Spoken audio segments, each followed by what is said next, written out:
right, class, welcome to week 15, just tonight's class and one more after this, and we will be done for the semester. So first and foremost, remember to do those discussion boards. That's 10% of your grade. So it's a difference between a B and an A, or a C and a B. So it does have weight on your grade. So let's hop right into things. So I'm just going to get started here. And if we look at our modules, and you can also scroll down from the very front page there, but we have our week 15, Earth's energy resources. And so we've been talking this whole semester about energy and how it transfers from one form or style, if you will, to another, either be, electromagnetic waves, ultraviolet lights, thermal energy, and we've had sound waves.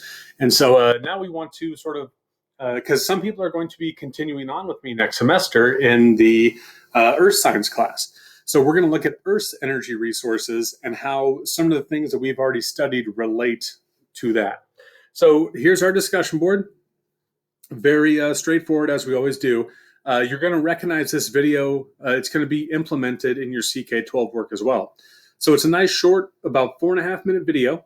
And it's just asking you, or it's just going to go through the energy systems of the Earth and how we have internal energy sources and also external energy sources in regards to the Earth and how that interplays with all of our spheres. When I say spheres, so we have what's called the lithosphere, which is like our rock layers. We have the hydrosphere, which deals with water on the planet. And then we have like the biosphere, which deals with life on the planet. And there's always this interchange of energy between them, transferring from one form to another. And it kind of makes the world go round and makes life possible. So you have 3 little questions there. They're all answered within this video. So don't skip on it. It should just be the first thing you do after we sign off from our Zooms. You should hop right over to this and just sort of crank it out of the way because it's a great primer. And so if we hop back to it, the familiar CK12 link. And so if I go to it right now, take a little bit of time to load here, keeping us in suspense. My goodness. All right. So as this is taking a while, my goodness, let me hop on back while that's going on. Let me just hit refresh. There we go. All right, so available assignments. And so I am now assigning this unit to you. It has a due date of December 10th because that's the last day of the semester. And so now if we hop back and we let it run some more, I'm not going to wait for it this time. I'm just going to refresh. If we go down to December, you see week 15 energy. And you're going to notice, check this out, only 2 sections. So it's nice and short. But because of that, we do get very in-depth with some of these topics. It's important for us to know Earth's energy resources, as well as to understand what it means by renewable and non-renewable energy sources. And then we have our week 15 quiz. It's not very long. I think it's maybe 14 questions, maybe closer to 12, but it's not very long. But as with all of these, and as we know, use the articles that they give you, use the adaptive practice, the videos, the real world examples, use all of those to help you with the adaptive practice. I don't know why this website's being so slow today, but there we go. So this one, has a couple articles on there, a short video. You can do the activities and the study aids. So this one, I tried to pack in more stuff to really help you through that adaptive practice. And then, of course, at the end, we have our week 15 quiz. Like I said, it's not very long, but this is what essentially is our classwork and our quiz that we would have every night if we were in the classroom. So there we go. All right, so I'm going to close out of this. We're going to hop back to our module. And so this link down here will have what you're watching right now. And then this is just simply our PowerPoint for the week without a lecture. So without any further ado, I'm going to hop on into it, and we're going to talk about Earth's energy resources. So this is a PowerPoint from the Geological Society of America. It's a great organization. I've been a part of them since about 2011, and they do a great job of putting lessons together and sort of making these concepts relatable and understandable. And so let's go ahead and hop on through. So, if we're first talking about natural resources, which we will get a lot more into when we go to earth science, but what is a natural resource and what natural resources do we know? So, a natural resource is something that is produced without human beings having to be involved. Um, like solar energy, we have no say in that. The sun is going to continue to burn, and it will provide energy for us. So that is a natural resource. Geothermal energy, which is like heat from the ground, like hot springs and whatnot. If you think of Yellowstone and like the geysers, that's a natural resource. Now, it doesn't just have to be an energy resource. A natural resource can be, as we look at the next slide, they are natural substances required by humans for different needs, but one of them that we really don't have a say in how they evolve or how they come to be, if you will. So this can be, let's see if they have the, there we go. So it can be metals and minerals, which we need for our, whoopsie, let me get rid of that. I get a little notification, so I apologize.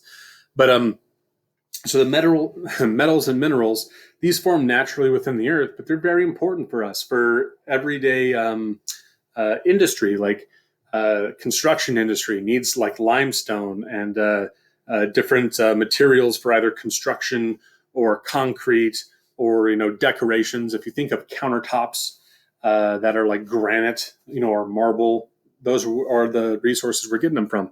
The minerals have become very important, like gold. I mean, just a commercial commodity, but also it's very important for electronics and such. Water, an incredibly important natural resource. Not only do our bodies need it, and we need to, consume it to survive, but also we need it to grow our crops, which are the next one, which is a natural resource for us. It comes from the earth. It also feeds into the forest. Make sure forests can grow and getting all the water and the materials that they need in order to produce another natural resource for us, which is the wood and the lumber that comes from the forest. We have rainforest, where not only do we get like a lot of medicinal plants from, but also a lot of important species live in there. And so that is another important natural resource for us as human beings. And then we also get the natural resource of coal, oil, and gas. And these are all formed within the earth. It's basically carbon material, old plant matter, old animal matter that has been heated and compacted and squeezed, and now we get to burn it and heat up the planet with it. But anyway, so let's talk about energy resources now. So what is an energy resource? So that is just, if we had to just encapsulate it in a couple words, an energy resource is just something that provides energy. All it is. And what energy resources do we know? Well, we just talked about oil, coal, and gas. We have solar energy. We could probably think of a few others, and let's explore some of them.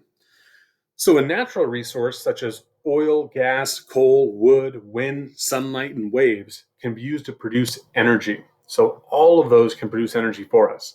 And these are our energy resources. So once again, coal is an energy resource. We burn that quite a bit. Wind, if you've ever driven out like towards Palm Springs area, and you can see all the wind turbines moving, that is a huge source of energy. Waves as well. As the water moves in back and forth, there can be turbines in the ocean that generate energy with the motion of the waves. And also think of like the Hoover Dam. Water flows through, spins turbines that generate electricity. The sunlight that we get every day off of solar panels can provide us with energy.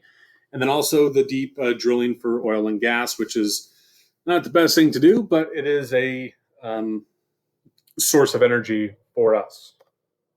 So you're going to get into sections in your CK12 that talk about non-renewable resources and renewable resources. So it's important for us to get an idea of what is a non-renewable resource as opposed to what is a renewable resource. So a non-renewable resource are things like oil, coal, gas, stuff that is just not easily replaced. It took millions and millions of years to form.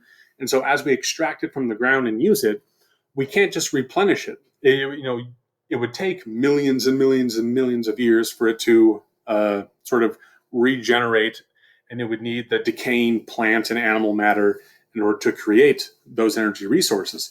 So they can be used up pretty quickly, and they're non-renewable. They're not going to just, restock themselves. And so we are using them faster than they're being made, which means that eventually we will run out. And so that's why there's this big push for renewable energy. The green energy, sometimes it gets like a negative slant. People think it's like outlandish and hippie-ish and whatnot, but it's just a matter of fact that we will run out of non-renewable resources and we still need energy.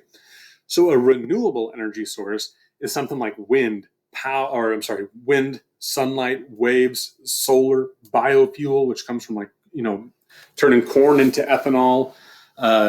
Those are resources that are renewable. The sun's going to come up every single day, at least for the next 5 billion years.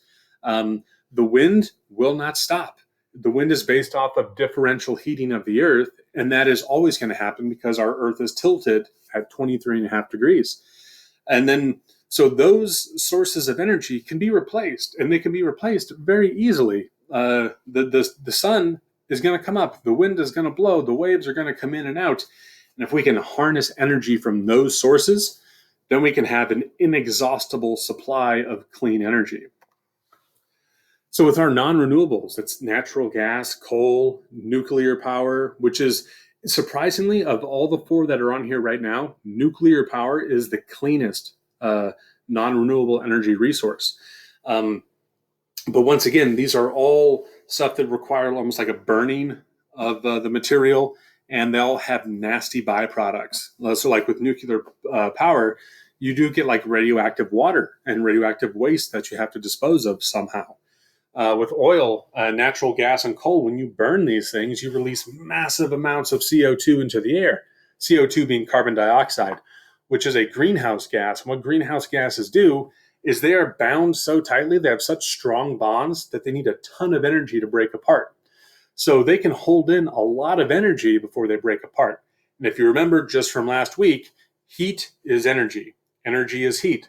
So if they need a bunch of energy to break apart, they need a bunch of heat, which means they could hold in more heat, which is why our planet gets warmer with the higher amounts of carbon dioxide in the atmosphere.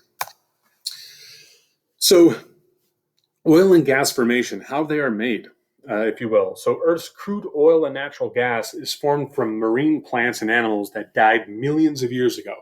So you're talking about like algae, you're talking about plants that died out millions of years ago, and they just form these layers of sediment. So these dead microscopic animals and plants sink to the bottom of the ocean and become buried with other sediments. Sediments meaning like sand, mud, silt, dirt, stuff like that. And so you have this buildup of organic, rich sediments on the bottom of the ocean floor that eventually get covered with other sediments and almost get like buried. And as you know, like if you think of like a dog pile, like when people jump on top of other people, the person at the bottom is going to feel much more pressure and much more heat because of their position of being at the bottom. So the same thing with these sediments, they're going to start to get compacted, and that compaction is going to lead to heat. So over millions of years, these sediments get buried deeper and deeper, temperature and pressure rise, and the microorganisms in the sediment are turned into gas and oil because they're essentially cooked with that pressure and that temperature rise. So with a typical oil rig, they'll drill down into some of the harder rocks, and then they try to find these organic, rich sediment layers. And when they do that, they're able to extract oil from those layers. So oil and gas move upward through tiny pores in the rock, and then the oil and gas gets trapped under what's called impermeable rock. So it'll be like a harder layer of rock that the oil and gas can't come up through. And that's when they need to drill down, because once they pierce that layer of impermeable rock, then you get this, release of the oil and the gas that are trapped underneath. So, oil and gas, they are burned to heat water. Heat water can propel turbines, and if you propel turbines, you can create electricity. So that is like the steps that we take from just extracting oil and gas from the ground, how it leads all the way up to the electricity that we use every day. So crude oil is turned into jet engine oil, petrol, and diesel, which we know that just different forms of gas for us, which are used as fuel in planes and cars. And so when we burn these, we release a lot of carbon dioxide to the atmosphere. And so when oil and gas are burnt, they release the CO2, and it is a greenhouse gas that builds up. So there are ways to remove it from the atmosphere, which is usually by plants, but we are deforesting the earth so quickly that plant matter cannot take up all the CO2, so we have it being built up in our atmosphere. And so the coal formation, and when I was talking about it being like millions and millions of years ago, so we see a lot of the coal formation in what's called the Carboniferous period. And this was a period of time that was about 360 to 299 million years ago. And so that gives you an idea of how long it took for these resources to form. And so you have these tropical swamps and these all like below the older rock layers. And as they get buried, the dead plants and animals turn into what's called peat. And that was more around the Jurassic period, which would be 200 to about 145 million years ago. And so you're starting to see how long this process takes, how it just needs to be sort of the plant and animals need to die, become buried, and then eventually what would happen that peat turns into coal because of the heat and the pressure. And so now they can drill down, harvest the coal from the earth, harvest the oil and the gas, and turn it into energy. So coal can be burned for heat. It can be burned to heat water, to steam.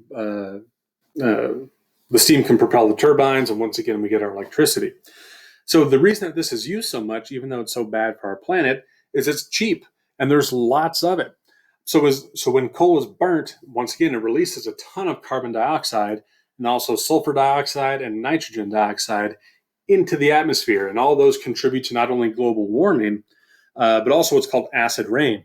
Because as the water falls through when it rains, it picks up sulfur dioxide, nitrogen dioxide, carbon dioxide, and it becomes slightly acidic. So that's what they call acid rain. So then lastly, we have nuclear. So nuclear energy relies on the chain reactions that happen when you break apart the certain nuclei of either uranium or plutonium. And so the good thing about nuclear energy is it does not produce harmful greenhouse gases, and it is very efficient, meaning that since you are using the breakdown of the nuclei, you don't have much heat loss. You get to harvest all of it, and you're not really burning something in order to make it. And so these nuclear reactions create heat, which once again would turn turbines from the steam and create electricity for us. So nuclear power produces radioactive waste, which is the bad part of it. The water that is used is radioactive, and there is radioactive material that comes out of these reactors, and those need to be buried, and they are harmful for thousands of years. So while it is our clean version of non-renewable resources, it is not without its own dangers. And so with renewable energy, we have quite a few. We have geothermal, we have biofuel, solar, wind, and hydroelectric. And all of these are powered by the earth, by the sun, by the processes within the earth. And also, like with hydroelectric and solar, and as well with wind turbines, as humans, we can manipulate things to harvest solar energy or to create hydroelectric energy from the movement of water or wind. So wind, no matter what you hear, doesn't cease. It's always going on. As long as the planet is being heated differentially, meaning it's going to be hotter around the equator than it is at the poles. That creates the movement of air, which creates wind. So we have these large windmills that are called wind turbines. And when the wind blows, those blades move, and as they spin, the turbine in there generates electricity. And so you have these big wind farms. You can see them out in Palm Springs. That's our closest example. You see them like all over these places where the wind is reliable and consistent. And so they're usually built in windy areas, just because if there is no wind, then you don't get the electricity. And so there is that trade-off of it. Now we look at solar. We have these solar panels. And what happens is, so the solar energy comes from our sunlight. And so it can be used to generate heat or electricity. And so solar panels are usually filled with water to produce that heat. And so the sunlight will hit the solar panel, an electron bounces off, and we're able to harvest energy from that. It'll heat up. Usually there is water involved, and it'll spin a turbine and create electricity. And so you see these solar panels everywhere now. So solar panels can be built on top of roofs to power a house. You see them now. A lot of them are at different high schools. They put them in the parking lot so they can harvest energy cleanly there. And then you can also buy small ones that you can use to charge your phone. Like solar energy and these solar panels are actually very affordable nowadays. So it says on here they're expensive and you need a lot of them. Kind of contradicting what I just said. But so yeah, if you're going to put them on your house or on like an industrial building, you would need a lot of them, and that would cost a lot. But in terms of like a little one to charge your phone or a little one to like power a light, like if you're camping, you don't need much solar electricity in order to have those devices run. Now, geothermal is an interesting one. So within the earth, there's heat and there's pressure, and so we have areas where there's like hot water down below. And so geothermal energy is the energy that is coming from the earth where it is hot. And so water can be pumped down into the rocks. So if you look at this example here, we can pump water down into the rocks. It gets heated up, and when it heats, it rises, as we've been seeing through our energy units. That density currents mean that if something is hotter, there's more energy, the molecule's more spaced out, it is less dense, so it will rise up. And so what will happen is the water goes down, it gets hot, comes back up, steam powers a turbine engine, which goes to the generator to create electricity. So it could be used to produce heat or electricity. And you typically see these in very active, I shouldn't say active volcanoes, but very geologically active areas. So it says right here, like Iceland is very volcanic, so they use geologic or geothermal energy. Iceland actually sits on top of the border of two lithospheric plates, so there's a lot of volcanic activity there. Also, if you go up to like the Mammoth Lakes area, so that area is very active volcanically, and so they're able to harvest geothermal energy from that area. And then we have hydroelectric. So hydroelectric power is a way of harnessing energy from running water. The key there is as the water runs, the hydroelectric dams trap the water in what are called reservoirs. And so when the electricity is needed, they let that water flow, and because of gravity and the motion, it will spin a turbine, and then it will go to a generator where it can collect the energy. Now, the downfall of these are they are very expensive, and then you can do damage to wildlife and a natural ecosystem. If this was just a running river beforehand, and then they dam it up to build this reservoir, well, then a lot of the small plant life and animal life that was in here now has to find a new place to live, or it's just going to die out. And so it's that altering of the natural landscape that is the downfall, I should say, of hydroelectric.